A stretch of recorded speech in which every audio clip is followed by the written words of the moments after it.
Mechtilde de Hacqueborn, la traduction en français de Mechtilde est Mathilde, est née en 1241 ou 42. Elle est de 10 ans la cadette de Gertrude de Hacqueborn, abbesse du monastère de Rosdorf, puis de Helfta. Quand Mechtilde a 7 ans, elle visite sa grande sœur dans son monastère et elle ressent une très grande attirance pour la vie monastique. Elle y entre alors comme écolière. Je rappelle que le monastère était à l'époque un centre de formation intellectuelle de haut niveau. Finalement, Mechtilde entre définitivement au couvent en 1258 et s'installe avec sa sœur à Helfta. C'est Mechtilde qui accueille en 1261 une petite fille de 5 ans qui arrive à Helfta. Elle s'appelle Gertrude et on l'appellera plus tard Gertrude de Helfta ou Gertrude la Grande, pour ne pas la confondre avec Gertrude de Hacqueborn, l'abbesse du monastère. Une 4e femme de grande envergure va rejoindre ce trio. C'est Mechtilde de Magdebourg, une sainte béguine qui arrive au monastère vers la fin de sa vie. J'espère que tout cela ne vous met pas dans la confusion. Il y a 2 Gertrude et 2 Mechtilde. Toutes les 4 sont saintes. Helfta est ce que j'ai appelé un cluster de sainteté. Mechtilde de Hacqueborn s'occupe de la formation de Gertrude de Helfta. Une profonde amitié va unir les 2 femmes et c'est grâce à Gertrude que nous connaissons la vie mystique et secrète de sainte Mechtilde.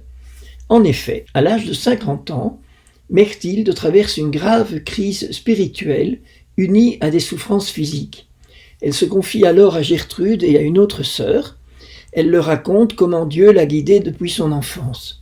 Ce que Mechtilde ne sait pas, c'est que ces confidences sont mises par écrit par nos 2 sœurs. Lorsqu'elle s'en rend compte, elle est extrêmement troublée, mais le Seigneur la rassure. Il lui fait comprendre que ces écrits seront pour la gloire de Dieu et le bénéfice de son prochain. Cette œuvre s'appelle Liber Specialis Gratiae, le livre de la grâce spéciale. C'est la source principale d'informations sur la vie et la spiritualité de sainte Mechtilde de Hacqueborn. Les 2 rédactrices affirment clairement l'objectif de leur écrit. Ce que nous avons écrit est bien peu au regard de ce que nous avons omis.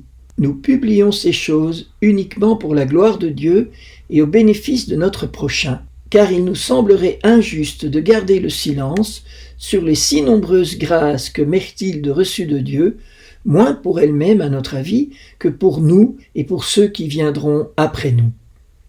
Mechtilde a joué un rôle important dans le monastère de Helfta. Très jeune, elle devient la directrice de l'école du couvent. Elle possède une voix magnifique qui lui mérite le surnom de Rossignol de Dieu et lui donne une place centrale dans la prière liturgique. Elle assume ensuite le rôle de maîtresse des novices. Elle est réputée pour sa sagesse et sa bonté. Sa spiritualité s'enracine dans la liturgie et la pratique de l'Alexio Divina. En même temps, elle reçoit des faveurs mystiques et traverse de grandes souffrances qui s'ajoutent aux dures pénitences qu'elle s'inflige pour la conversion des pécheurs. Dans la catéchèse qu'il lui a consacrée, le pape Benoît XVI trace les grandes lignes de sa spiritualité. J'en dégage quelques-unes qui peuvent nous aider dans notre propre cheminement vers la sainteté. L'importance de la parole de Dieu. Mechtilde manifeste une connaissance profonde de l'Écriture obtenue par la pratique assidue de l'Alexio Divina. Jésus lui-même l'a conduit vers sa parole. Il lui confie, au cours d'une vision, « Vois combien mon amour est grand. Si tu veux bien le connaître, tu ne le trouveras nulle part ailleurs mieux exprimé que dans l'Évangile. Personne n'a jamais entendu exprimer des sentiments plus forts et plus tendres que ceux-ci. Comme le Père m'a aimé, moi aussi je vous ai aimé. » Fin de citation. Cet amour de la parole de Dieu est confirmé par les témoins de l'époque. Je cite ici le Liber Specialis Gratiae. Les paroles de l'Évangile étaient pour elle une nourriture merveilleuse et suscitaient dans son cœur des sentiments d'une telle douceur que souvent, prise par son enthousiasme, elle ne pouvait en terminer la lecture. La manière dont elle lisait ces mots était si fervente qu'elle suscitait chez tous la dévotion.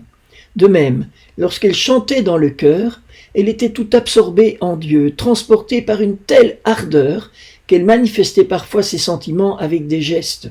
D'autres fois, comme ravie en extase, elle n'entendait pas ceux qui l'appelaient ou la secouaient.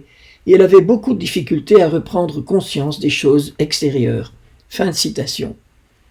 Deuxième point, le rôle central de la liturgie. Toute la vie du monastère d'Elfta est centrée sur la prière liturgique, la prière des heures, à laquelle Mechtilde accorde une très grande importance. La capacité, explique Benoît XVI, que cette sainte possède de vivre la liturgie dans ses différents éléments, même les plus simples, en la portant dans la vie quotidienne monastique, est impressionnante. Troisième point, les fêtes liturgiques illuminent aussi la vie spirituelle de Mechtilde. C'est ainsi que le Liber Specialis Gratiae est le fruit de confidences faites par la sainte lors des fêtes du Seigneur, de la Vierge Marie et des saints. Quatrième point, l'Eucharistie et la communion eucharistique sont au centre de la piété de Mechtilde. Il n'est pas rare qu'elle entre en extase dans une profonde intimité avec son Seigneur. Cinquième point, Mechtilde a une piété profondément christocentrique. Les mystères du Christ sont au cœur de ses méditations, et la Vierge Marie l'y encourage en lui disant « Si tu désires la véritable sainteté, reste près de mon Fils. Il est la sainteté même qui sanctifie toute chose. » Sixième point, Mechtilde joue aussi un rôle de précurseur dans la dévotion au cœur de Jésus, insistant plus sur la figure du Christ glorieux que sur la figure du serviteur souffrant. Elle reçoit des visions du cœur de Jésus, non comme un amour méconnu, mais comme un amour victorieux. Le Seigneur la fait reposer tout près de son cœur et lui dit « Reçois mon cœur tout entier ». Et son âme sent alors la divinité se répandre en elle comme un fleuve au courant puissant. Elle déclare « L'amour du Christ pour nous est un amour victorieux, parce qu'il est un amour de miséricorde et de paix. » Ou encore « Je considère par-delà ses plaies le cœur blessé et rompu par son excès d'amour. » Dernier point enfin, Mechtilde a une âme universelle. Elle intercède pour le monde entier, pour le salut de tous les pécheurs. Elle est consciente de la valeur salvifique de la souffrance offerte en union avec celle de Jésus sur la croix. C'est ainsi, par exemple, que voyant sa fin approcher, elle demande à Jésus et obtient de lui de pouvoir vivre encore dans la souffrance pour le salut des âmes. Mechtilde meurt à 58 ans, en 1298. Elle est une des grandes figures de la mystique rhénane et une des fondatrices de la dévotion au Sacré-Cœur.